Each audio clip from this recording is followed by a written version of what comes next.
While millions of Americans tune in every evening to watch Bret Baier deliver the day's most important news from behind the Fox News anchor desk, few realize the personal devastation this veteran journalist has carried for nearly 2 decades.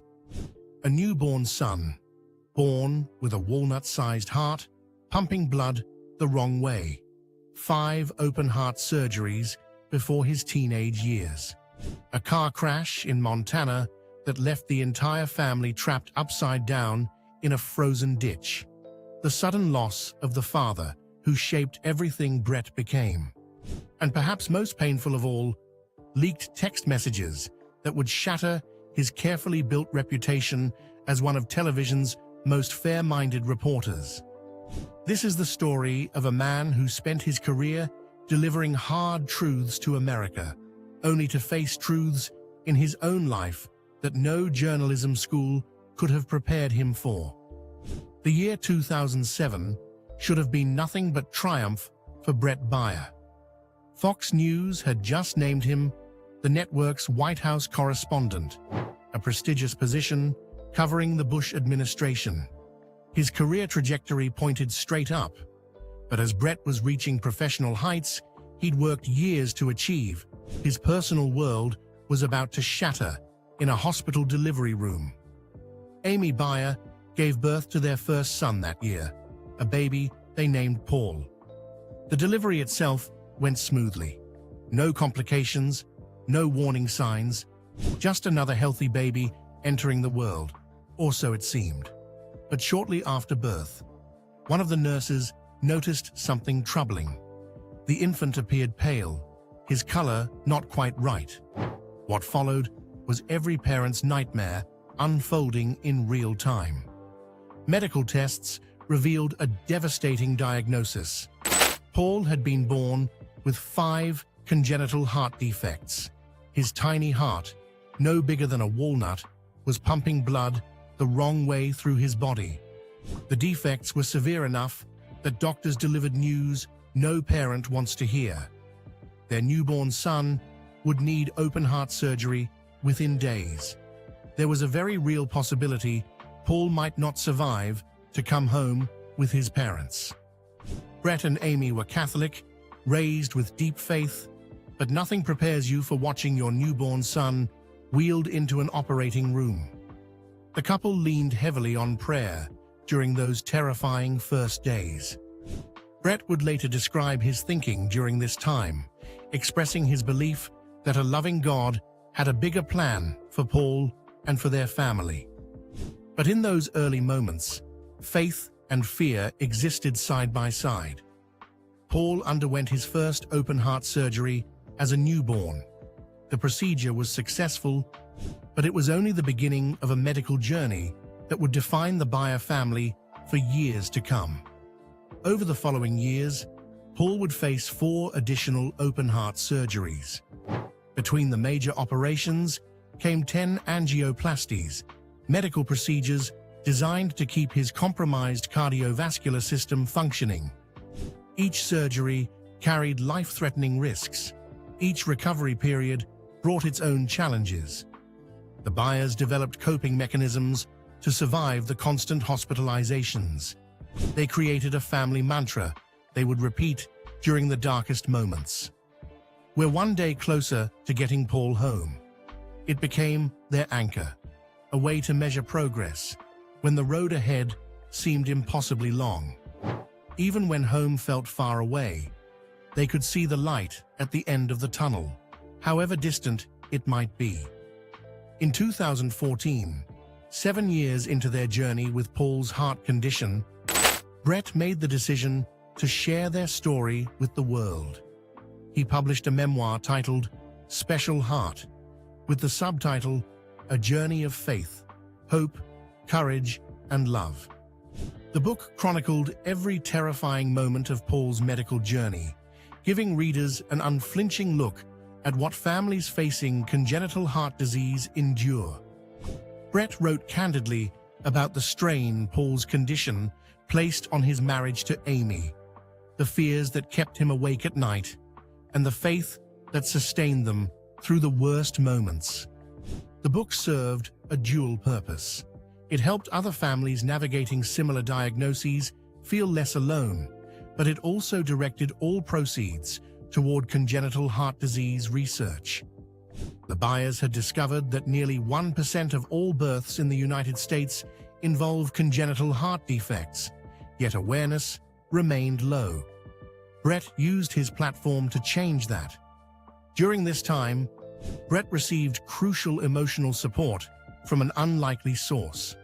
Bret Hume, the legendary Fox News anchor Bret had replaced on Special Report, had experienced his own family tragedy when his adult son died by suicide. Hume understood grief and fear in ways most colleagues couldn't. He counseled Bret during the early days of Paul's health crisis, offering perspective that proved invaluable. "It's going to get better," Hume told him. "You have to trust in God and the doctors and put it in God's hands." As Paul grew, the Baiers worked hard to maintain normalcy. When their second son Daniel arrived in 2010, they became conscious of ensuring both boys felt equally loved and supported. There was always a risk that Daniel might feel overlooked, with so much attention focused on his older brother's health. But the brothers developed a close bond, and Paul, despite everything, was determined to live as normal a life as possible. But the family's trials were far from over. In fact, one of their scariest moments was still ahead. The Baier family vacation to Montana in 2019 was meant to be exactly what they needed. A chance to hit the slopes, breathe mountain air, and momentarily forget about cardiac monitoring and hospital visits. Paul's health had been relatively stable. The family could finally relax, or so they thought. The ski trip itself went wonderfully. The boys enjoyed the slopes. Bret and Amy got some much-needed time to decompress. As the vacation drew to a close, the family piled into their vehicle for the drive to the airport. They were heading home with good memories, already planning their next family adventure. Nobody could have predicted what would happen next on that Montana road. The vehicle hit an icy patch. Bret lost control. Before anyone could fully process what was happening, they collided with a truck. The impact sent their SUV careening off the road. The vehicle flipped, landing completely upside down in a roadside ditch. For a moment, there was only silence and the creaking of metal. Then came the realization that they were all still alive. A passing motorist witnessed the crash and immediately stopped to help. The Good Samaritan worked with Bret and Amy to extract all 4 family members from the wrecked vehicle. Emergency responders arrived and rushed everyone to the nearest hospital for evaluation. For a family already intimately familiar with hospital rooms and medical examinations, the irony of the situation wasn't lost. They'd come to Montana to escape medical concerns, only to end up right back in a hospital. The damage assessment revealed remarkable luck.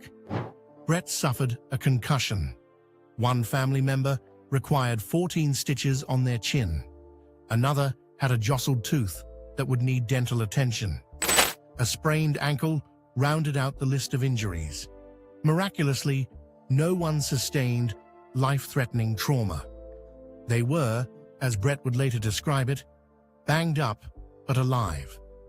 Bret released a public statement praising the first responders and the Good Samaritan who'd stopped to help. But it was his personal reflection, shared on social media, that revealed how deeply the accident affected him. He tweeted a message that seemed to summarize everything the Baier family had learned through years of medical crises and near misses. "Don't take anything for granted," he wrote. "Every day is a blessing, and family is everything.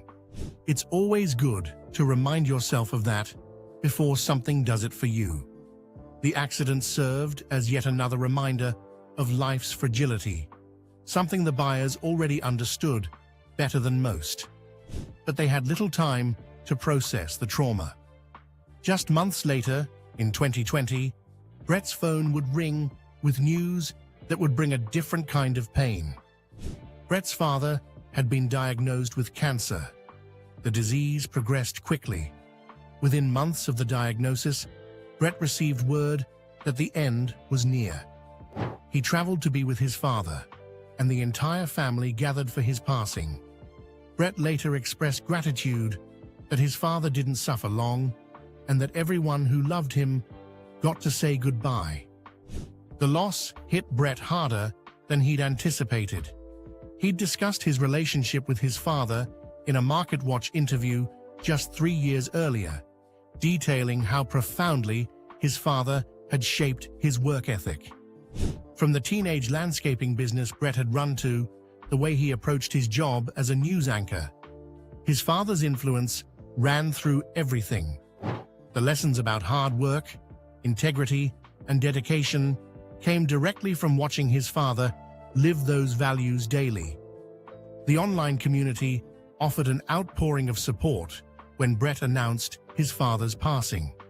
Colleagues, viewers, and fellow journalists flooded his social media with messages of encouragement and love. But no amount of support could fill the hole left by losing the man who'd been integral to who Bret became. As Bret mourned his father and continued managing Paul's ongoing health needs, he had no idea that his professional world was about to explode in a scandal that would threaten everything he'd built. The aftermath of the 2020 presidential election created chaos throughout American media and politics. Donald Trump refused to concede defeat to Joe Biden, claiming widespread election fraud. Many Republicans echoed these claims, with some GOP politicians insisting the election had been stolen through tampered voting machines and corrupted vote counts.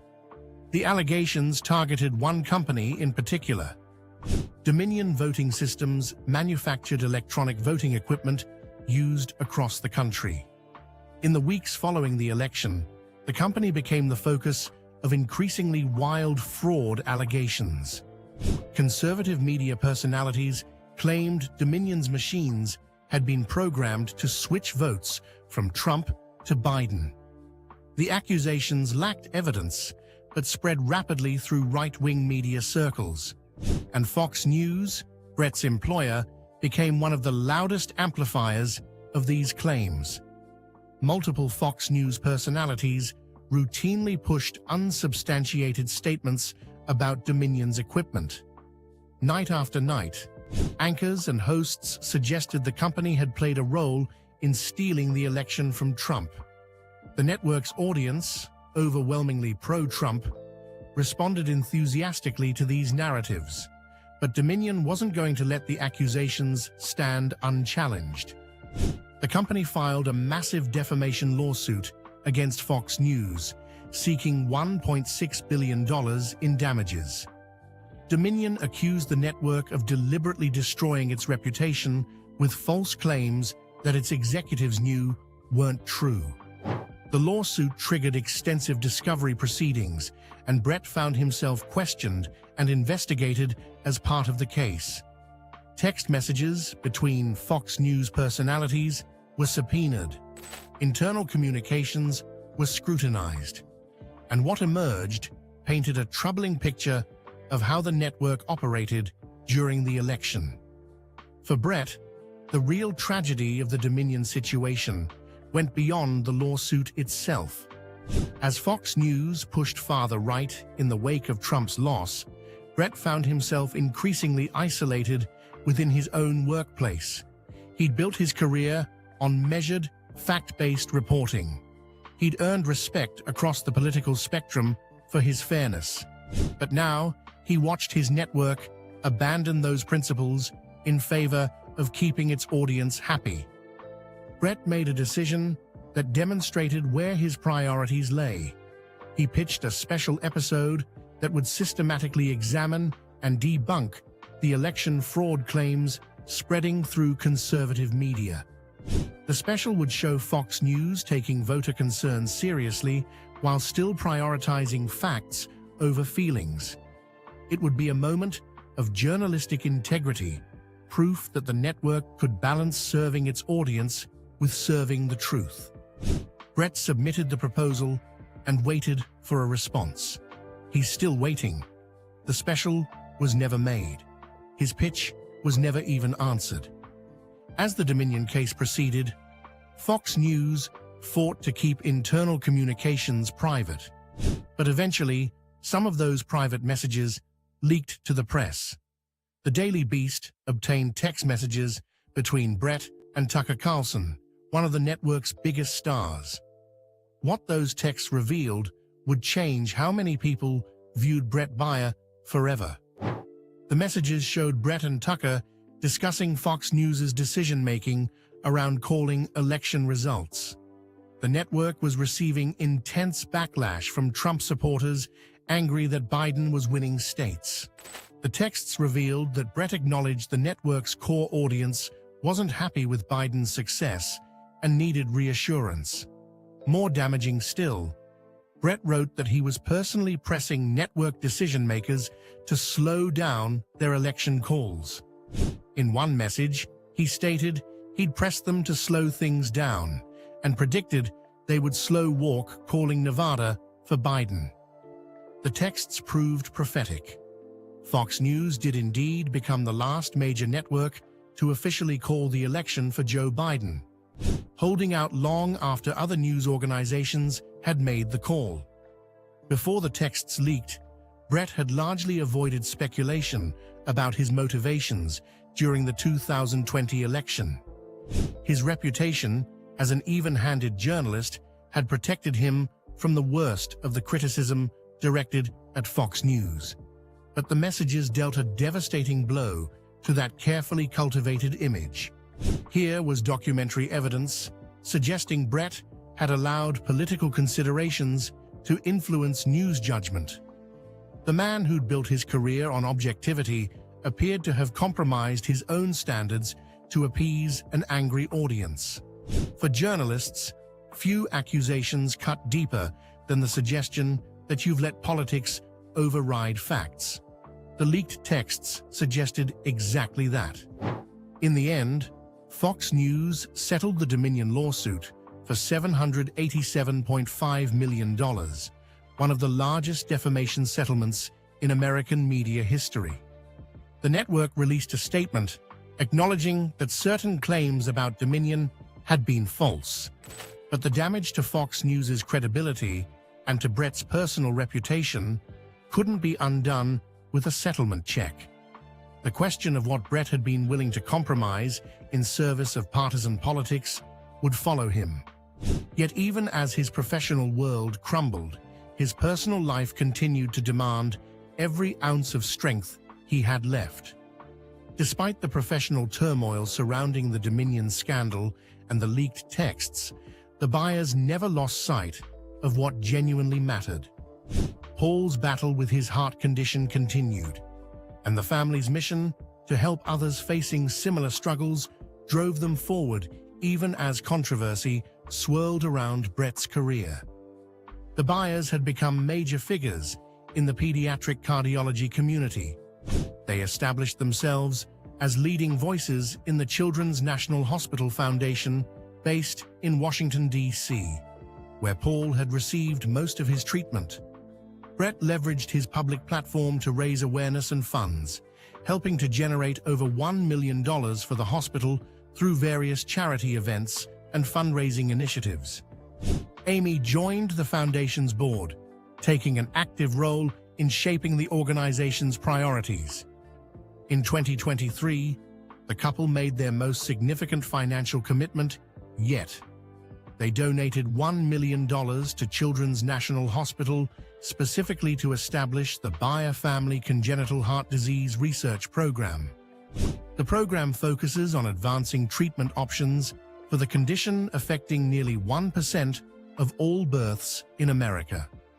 For the Baiers, it represented a way to transform their family's pain into purpose, ensuring future families might face better outcomes than they had. Meanwhile, Paul continued to defy expectations. Despite his ongoing medical challenges, he refused to let his condition define his limitations. He joined his high school's varsity golf team, spending hours on the course perfecting his swing. He also played varsity tennis, pushing his body in ways that might have seemed impossible given his medical history. The Baiers worked hard to ensure both Paul and younger brother Daniel felt equally loved and supported, conscious of not letting Paul's health needs overshadow Daniel's own journey through adolescence. Then came May 2024, and a discovery that reminded everyone how precarious Paul's situation remained. A routine chest X-ray, the kind Paul had undergone dozens of times before, revealed something that sent chills through the entire medical team. Doctors identified a life-threatening aneurysm near Paul's heart. The 16-year-old had displayed absolutely no symptoms. Had the aneurysm gone undetected, it could have ruptured at any moment, almost certainly killing him. Bret called the discovery divine intervention, and it's hard to argue with his interpretation. The odds of catching an asymptomatic aneurysm during a routine screening bordered on miraculous. Paul underwent his 5th open-heart surgery to repair the aneurysm. The operation, as complex and risky as any he'd undergone, proved successful.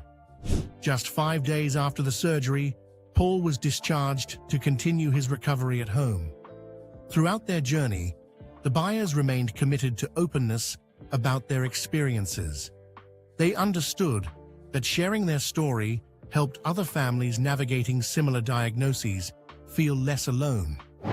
Bret used his position at Fox News to interview medical experts about congenital heart disease, educating viewers about warning signs and the importance of early screening. He featured other families dealing with CHD diagnoses, giving them a platform to share their own stories of survival and struggle.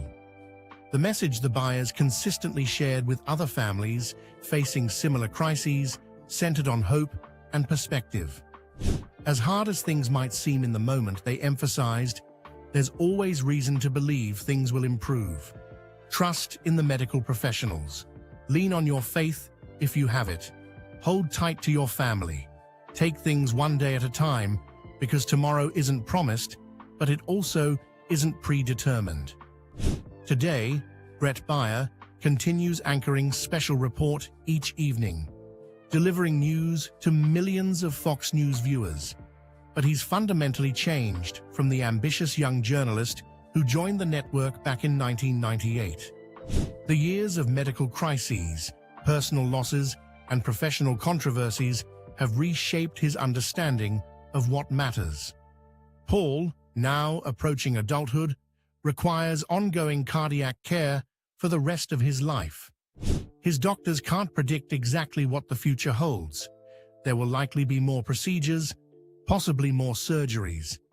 The aneurysm scare of 2024 proved that danger still lurks in ways that can't always be anticipated. But Paul has survived to 16 years old, thrived despite his condition, and built a life filled with sports, friends, and normal teenage experiences. For the Baiers, that's more than they dared hope for during those terrifying first days in the hospital. Bret now speaks often about the importance of gratitude, about being thankful for everything you have in every moment of every day. The professional setbacks, while painful and embarrassing, pale in comparison to nearly losing his son repeatedly over the years. The leaked texts damaged his reputation, but his son was still alive. The Dominion scandal tarnished Fox News, but his family survived a car crash that could have killed them all. Perspective, Bret learned, changes everything about how you process both triumph and tragedy. The car accident that flipped their vehicle upside down in Montana served as another brutal reminder of how quickly everything can change. One moment you're driving to an airport, thinking about your normal life. The next moment, you're hanging upside down in a ditch, wondering if everyone's okay. You can't control when ice appears on a road. You can't control when a baby is born with heart defects. You can't control when text messages leak or when your father gets diagnosed with cancer. But you can control how you respond. You can choose gratitude over bitterness. You can choose purpose over despair. For a man who's spent decades reporting on other people's tragedies and triumphs, analyzing political wins and losses, covering the rise and fall of public figures, Bret Baier has discovered that his greatest story isn't one he delivers from the anchor desk. It's the one he lives every day when the cameras shut off and he goes home to a family that survived more than most people can imagine. It's found in the sound of Paul's heartbeat, still going strong after 5 open-heart surgeries. It's visible in the bond between two brothers who've learned that medical challenges don't define a childhood. It's present in every grateful breath the family takes, knowing how close they've come to losing everything multiple times. The professional controversies will fade. The Dominion scandal will become a footnote in cable news history. The leaked texts will be forgotten as new controversies emerge, but Paul's heart will keep beating, and the Baier family will keep waking up each day, choosing gratitude over fear, choosing purpose over paralysis, and choosing to believe that even the hardest journeys can lead somewhere meaningful if you refuse to give up hope.